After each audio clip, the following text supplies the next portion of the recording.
Is it possible man could ever become an endangered species? Consider this horrifying and incredible fact. Man now has the capability of eliminating the human species from the face of the earth. In the world's arsenals, there are enough nuclear weapons to destroy all mankind.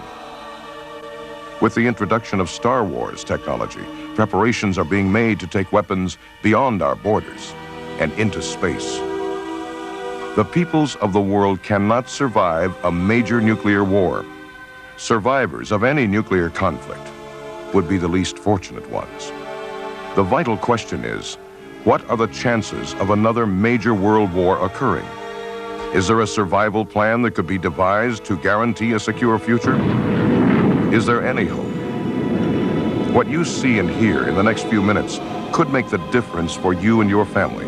The difference between survival or destruction, between life or death. We want to first consider the warnings given to us by the environmentalists, medical doctors, and the military. We will then look at the potential triggers to universal war and disaster. Finally, we will unfold a guaranteed plan for survival, to give you a future and hope. I'm Chuck Smith, and I'm also concerned about man's survival upon this planet. For many years, I've been studying the sociological trends, the population patterns, and the environmental conditions. And as man has been living so thoughtlessly as though there were no tomorrow, it is rather frightening to realize that he might awake one of these mornings and find there is no tomorrow. We have carelessly wasted the natural resources that God has given unto us. We have sown to the wind, and now the time has come when we must reap the whirlwind.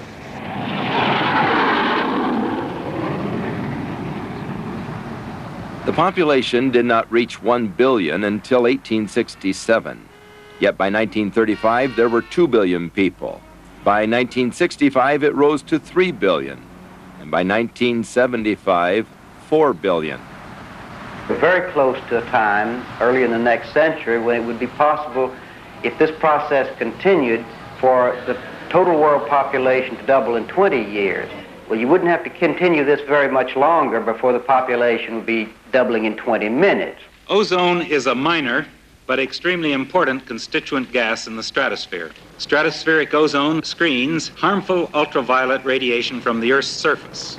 It is therefore principally the potential effects of increased harmful ultraviolet radiation, such as skin cancer and biological and agriculture effects, that are of concern. With the population increasing so rapidly, and 2/3 of the world already suffering from malnutrition, the scientists that have studied this problem are quite concerned about the next 20 years, when they anticipate that the present population will have doubled.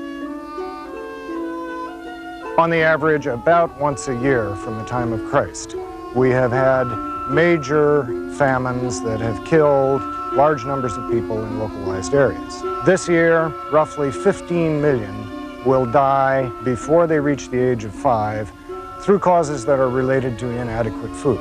One of the most important forms of undernutrition and malnutrition is the failure of the child to get adequate protein resources to support its growth during its very early childhood development. These children grow up permanently stunted in their mental capacities. What are the prospects for improvement of this situation? Not particularly good. Supplies of high-quality protein are not increasing as demand increases. There are also grave concerns about the social upheavals in our society. It is not surprising that the crime, which is another severe problem, is increasing more rapidly among the children and teenagers than any other age group. Crime, of course, is essentially a youthful phenomenon, and the crime-prone age group tends to move down now to where the median age for burglars happens to be around 14 or 15, depending on the community. But really the reason it's the country's greatest problem, in my opinion, is because it really comes from a breakdown in the American family. Jesus predicted that in the last days there would be, among other things, pestilences. One of the most alarming pestilence that man has ever experienced is the AIDS virus. There are many who are telling us that this virus has the potential of becoming the greatest killer in the history of the world. I was shocked. I was really shocked when I found out I had it. You know, I thought they were lying to me. I had a life planned out. I had goals. I had things I wanted to do. And it's over. I mean, there's no cure for it. It just, I don't know, it just seems, it doesn't seem fair. Because of man's desperation, he has become a prey to all kinds of false messiahs who offer non-reason religious experiences as a solution to his dilemmas. It is always startling to observe the incredible lies man will believe once he has rejected the truth.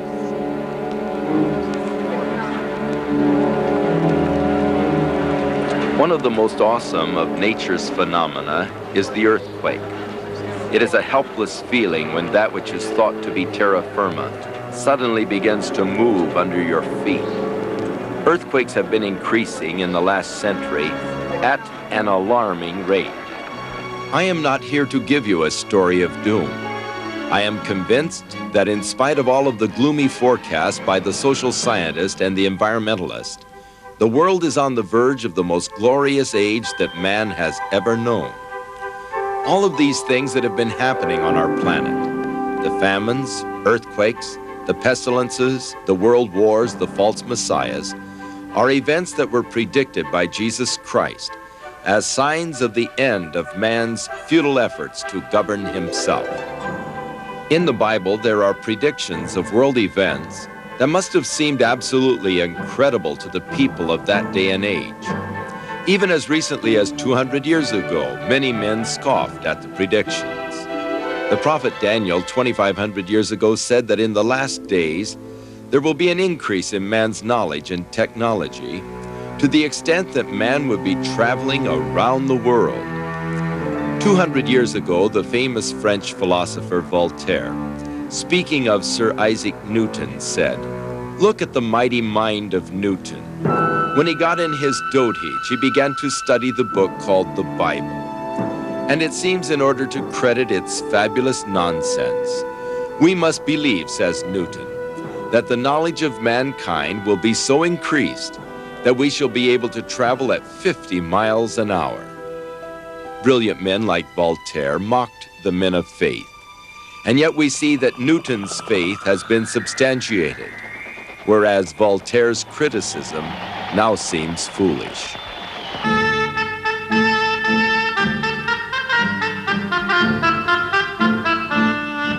From a biblical standpoint, one of the reasons I believe that man has come to the end of his time is the rebirth of the nation Israel. It is an event that was predicted by most of the Bible prophets and by Jesus Christ himself. As he gave the signs of the last days, he told his disciples that when the fig tree began to bud forth, that they would know that summer was nigh. Even know, he said, my coming is at the door. Then Jesus said that that generation would not pass until all of these things be fulfilled. So the rebirth of the nation Israel marks the final generation of man upon the earth in this present order.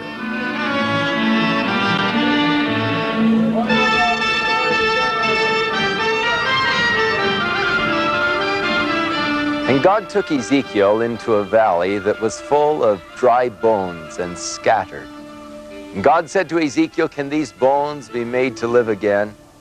And Ezekiel said, "Lord, thou knowest." And he watched as these bones came together. They formed a skeleton. And then flesh came upon the skeleton and muscles. And God said, "And so shall I gather again my people Israel that have been scattered among the heathen. And I will bring them back into their own land, and I will establish them there." And so God has kept this ancient promise to his people. He has brought them back into their land. He has established them there. And so we saw the miracle of a nation born in a day. עם שחר שוב פורס כנף, אורו של יום חדש, והוא נושם. We stand across from the Knesset, which houses the Israeli government, and here we see the fulfillment of God's wonderful word. עם שחר שוב פורס כנף, אורו של יום חדש, והוא נושם ומברך בו את כולם.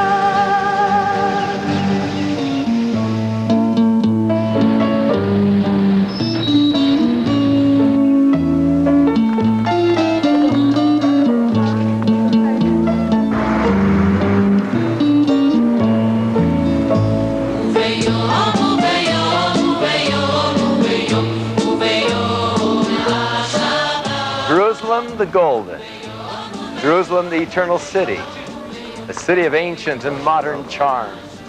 For Jerusalem is a city, David said, that has been joined together. The scripture actually means that people have come together within Jerusalem, and here we see an interesting blend of Arab and Israeli alike living side by side. The word in the Hebrew actually means where people of all races can come together.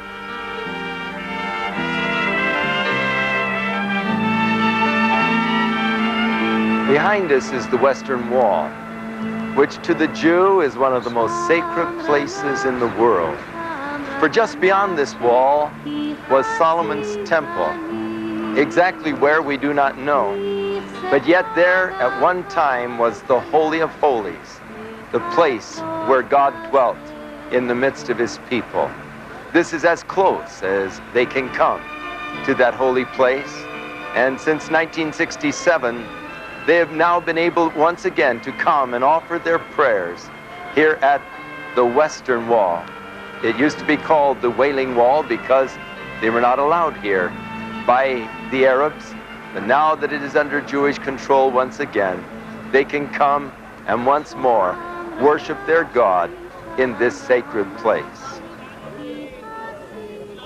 For centuries, it would seem that the Dome of the Rock on the Temple Mount was regarded as the site of the temple. Not everybody accepted this idea, and decided for myself that the area is completely devoid of any temple site until I could work out exactly where the temple stood. The real temple site is about 100 meters, some 330 feet to the northwest of the Dome of the Rock. And the Holy of Holies of both temples, the Solomonic Temple and the Second Temple, are shown marked today by a small dome called the Dome of the Tablets or the Dome of the Spirits. We know that in the first temple, the Ark of the Covenant, in which were the 2 tablets of stone given to Moses, rested in the Holy of Holies on what was called the foundation stone. Now, this Dome of the Tablets happens to be built upon solid rock. And I claim by quantitative measurement that this solid rock is in fact the original foundation stone on which rested the Ark of the Covenant. I am presently standing on the Mount of Olives directly east from the east gate of the Temple Mount. You will notice that behind the east gate there is that Dome of the Tablets.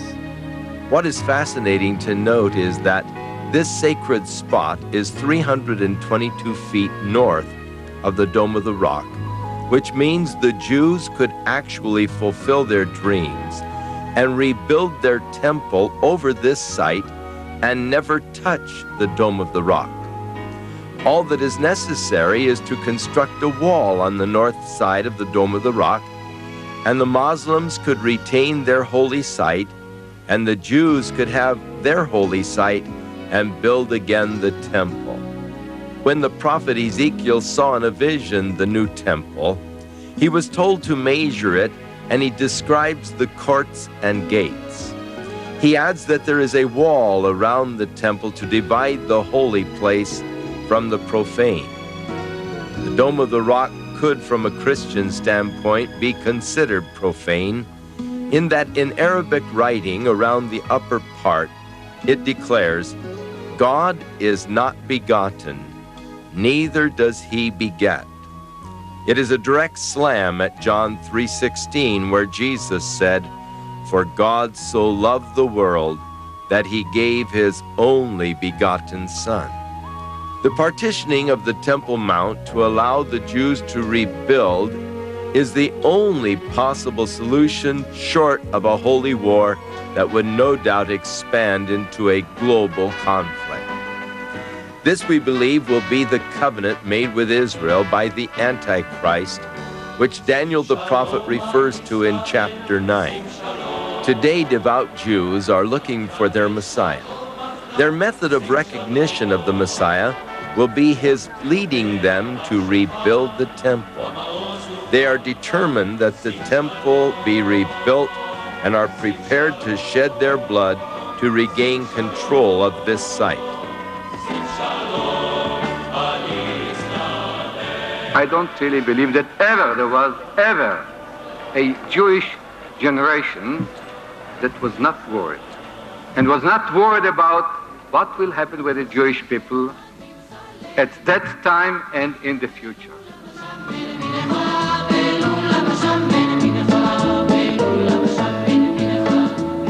We shall keep our artillery there, we shall keep our anti-aircraft guns there, and we shall keep our soldiers there along the Jordan River, not in order to impose ourselves on the Palestinian Arabs. We don't want to do that.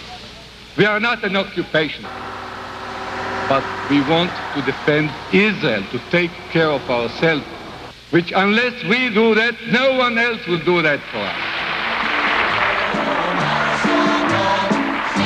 So one can see a tiny nation in the pains of birth.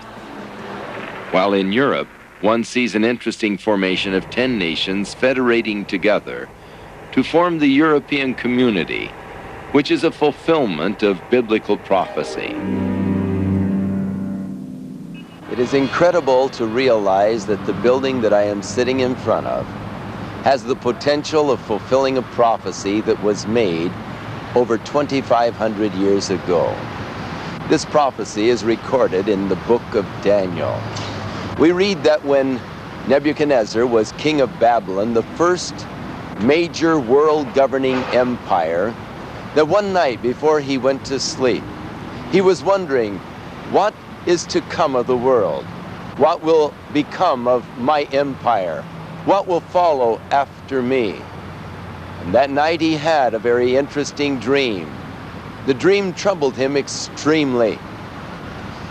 When he woke up in the morning, he could not remember the dream, and he was curious as to its meaning. And so he gathered together his wise men and counselors, but they were not able to help him. Finally, Daniel was brought in, and Daniel said unto the king, God has shown to you the kingdoms of the world, those empires that will govern this world. In your dream, you saw a great image. It had a head of gold. It had shoulders of silver. It had a stomach of brass and feet of iron and clay. Daniel said, Nebuchadnezzar, you are the head of gold, but your empire is to be replaced by the Medo-Persian Empire, the shoulders of silver. That empire, in turn, will be replaced by the Grecian Empire, the stomach of brass. That, in turn, by the Roman Empire, the legs of iron. The final world-governing empire will be a federation of European nations that are related to the Roman Empire, but they will be joined together in a democratic union.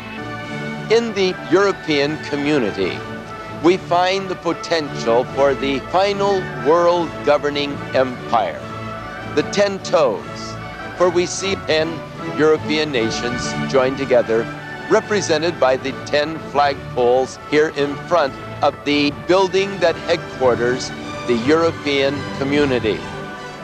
But you'll notice that there is a 11th flagpole here. That flagpole, we believe, will be for the leader that is to arise. A leader is going to arise to rule over the European community that will almost hypnotize people. He will speak of peace. and the world that is searching for survival will hail him as their Messiah. However, the scriptures warn us that he is a false Messiah, for he is called the Antichrist by the word of God. And so we see this building, which houses the economic European community, and here is the potential for the fulfillment of these prophecies.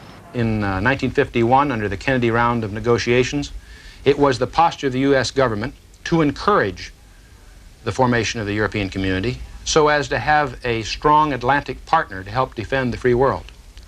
Today, we're becoming aware of the fact we have not so much a partner as a very able competitor. We have special studies that are exploring the takeovers of U.S. companies and banks by European interests. Our basic productivity is being challenged. The potential industrial might of Europe is more than twice as large than the Soviet Union, and perhaps 30 or 40% larger than the United States. There's also a parliament that meets. Now, I don't mean a parliament in Germany or France or Britain. I mean a European parliament. It's only one step from there to control increasing budgets and, in effect, to have a federal government. Slowly, we become aware of the fact that this Treaty of Rome isn't just a customs treaty. It is the foundation document for a federal government of Europe that will control the economic heartland of the planet Earth and form the principal economic competitor to the interests of the United States and the companies that are based here. What is happening to the dollar is of great concern to the average American family today. The dollar is devaluating on the foreign markets, and its purchasing power is diminishing in the United States. There is also the problem in the use of money itself, especially in all of the crimes where money is the primary object stolen. The ideal answer is the credit card, where with a coded number on a card you can buy and sell. By issuing a card that will be placed in the computer, there can be made an automatic transfer of the funds from the individual's account to the market's account. The problem with the cards ultimately lies in the identity, making sure that the person using the card is the authorized user. Most felons arrested today have several stolen credit cards on their person because they find that they are able to transfer these stolen cards quickly into cash or goods. A solution that has been suggested is to assign every individual a number that will be tattooed under the skin of his hand or upon his forehead, perhaps by laser beam. The world is now coming very close to that moment when the scripture will be fulfilled, which tells us that no man can buy or sell except he have a number on his right hand or on his forehead. Electronic funds transfer is not around the corner, it is here now. We are now in Brussels, and behind me, the impressive building is the World Trade Center. And in this building, 2 floors underground, there is a Burroughs computer that has been designed to transfer funds from the major banks throughout the world. The security system surrounding this computer is perhaps one of the most sophisticated in the world. For this computer controls the transfer of billions of dollars each week between the major banks of the world. It is interesting that this computer is in Brussels, the city which presently is the capital of the European community. Very briefly, a few forward-thinking members of our community, the International Banking Operations Community, in 1969, conceived the concept that we now know as SWIFT. Having elicited a sufficient level of support from the International Banking Operations Community, SWIFT, as we now know it, was formed, the Society for Worldwide Interbank Financial Telecommunication, Société Coopérative, headquartered here in Brussels. Those of you who have been close to it recognize the magnitude of the development that we have accomplished. We are now at 503 member banks in 17 different countries and are operational in the first 15 countries, which represent our Phase 1 bank connection exercise. We realize that each bank that is connected into this computer is also connected by computer relays to the local stores, so that the equipment and the technology necessary to establish the system of buying and selling with numbers has already been developed and is now operational. later this afternoon at the Club Gallois, Prince Albert will officially inaugurate our system. I, Albert, Prince of Belgium, declare the SWIFT system officially open in the hope that this forward step in international communication will reflect itself in growing international understanding and cooperation throughout your membership and the world. This interbank fund transfer system has the potential of fulfilling another amazing Bible prophecy. Though there is a tremendous potential for the European nations to become a world governing empire, they will never rise to that stature until something is done about the great threat that Russia poses to Western Europe. It was reported in one of the national magazines recently that Russia has over 28,000 tanks in Eastern Europe ready to strike. Our own intelligence agencies believe that Europe will fall within 36 hours from the time of Russia's initial attack. Therefore, we have no hope of holding Europe against this massive Russian force. Thus, in order for Western Europe to ever be a world governing empire, something must be done about this Russian threat. Interestingly enough, the Bible states that Russia will be destroyed in an abortive invasion of Israel. In all the recent wars, and especially the Yom Kippur War in 1973, when Israel fought for its very survival, Russia was deeply involved. When the Syrians began their attack on October 6, 1973, they had some of Russia's latest equipment, such as this T-62 tank. And with 1,800 tanks, they attacked across this upper end of the Golan Heights in a 20-mile battle perimeter.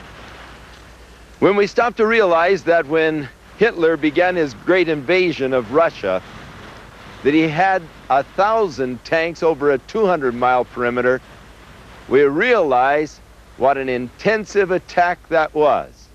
A few hours after the attack began, at 2 in the afternoon, the Russian planes began to bring fresh supplies to both Syria and Egypt. The Russian technicians had trained the Egyptians and the Syrians. Few people realize how much Russia was involved in the 1973 war against Israel.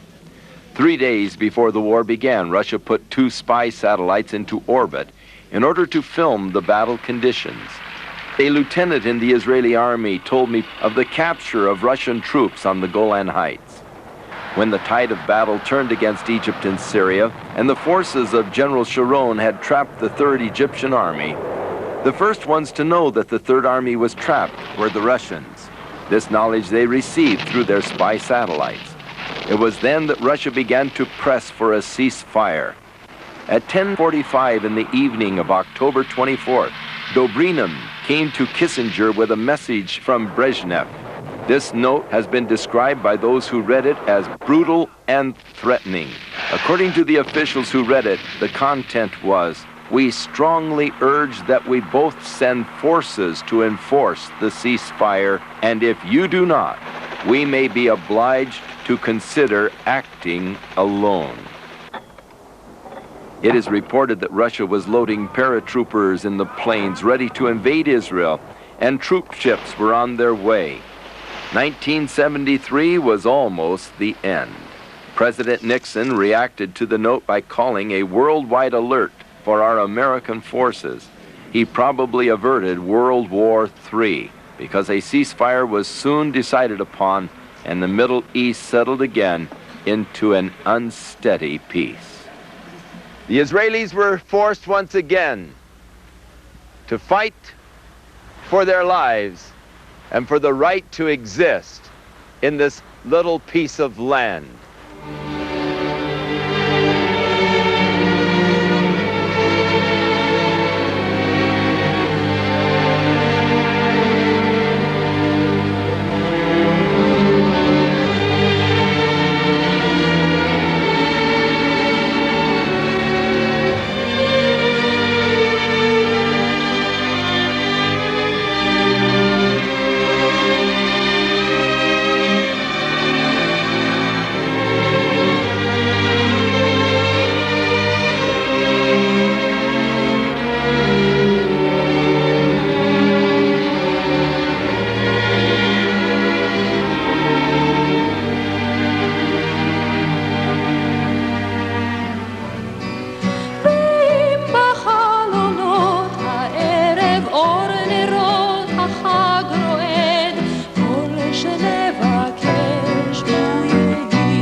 Soviet Union, to our mind, is at least as responsible as the Arab countries, as Egypt is, for the war, the Six-Day War. It is actually a party to the war. In what way? Their personnel, their army or their air force did not participate actively. But first place, all the arms are Soviet arms, to Egypt especially, and to Syria. They knew exactly what they are supplying these countries with arms for. The role of Soviet Russia here was to push the Arabs towards war against Israel with the idea to destroy Israel. That's what they have been doing here for 20 years, ever since 57. Nothing else. Russia was involved, no doubt about it. Russia threatened to take an active part in the war, in the last stage of the war, when Israeli troops fought in Africa and endangered the Egyptian capital. Russia threatened to send troops, paratroopers, airborne troops, to fight in the Middle East.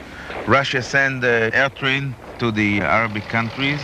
Russian freighters brought fuel, supplies, ammunition, everything to the Arabic countries. So Russia was no doubt a part of the fighting parties here, although Russian soldiers didn't fight against us. But we found after the war and during the war enough proof to know that in some stages before the war, in each Egyptian battalion, there were Russian officers in terms of advisors or in terms of really army officers even taking the command now and then. So we were fighting, of course, also against Russia.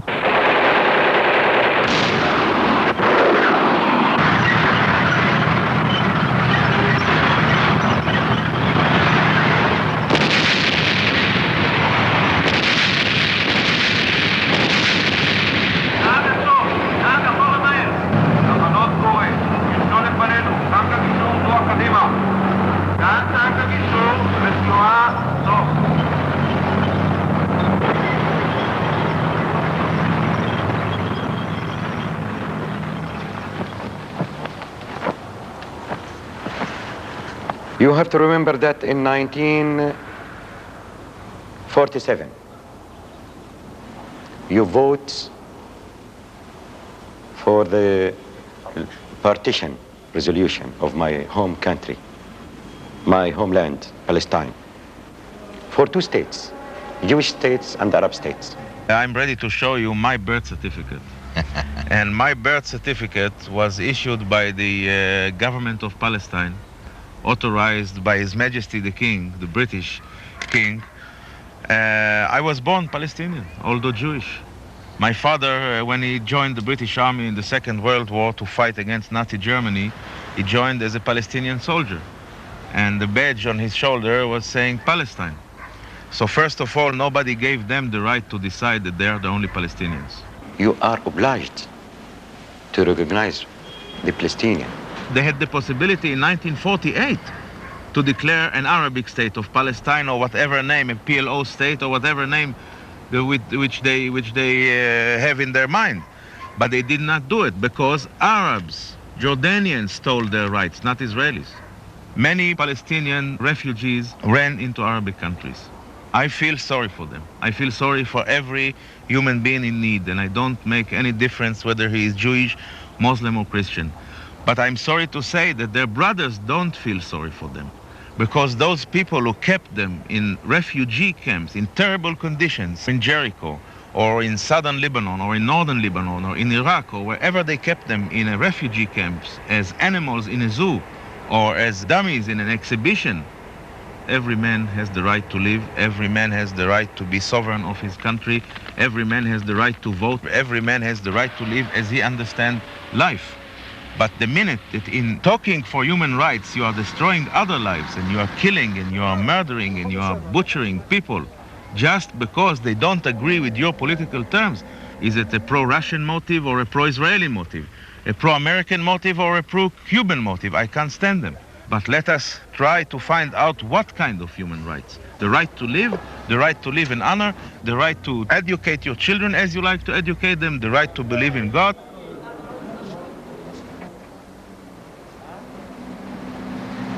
should another war occur between Arab and Israel, which we expect anyhow, because we don't know what will happen, my feeling is that this time we'll have to put an abrupt end to such a war, because we are all tired already from all this situation. We live all the time under the pressure of a threat of war, and it's not easy to live that way. Because, you know, we are human beings like everybody else. We have our hopes, our dreams, our plans.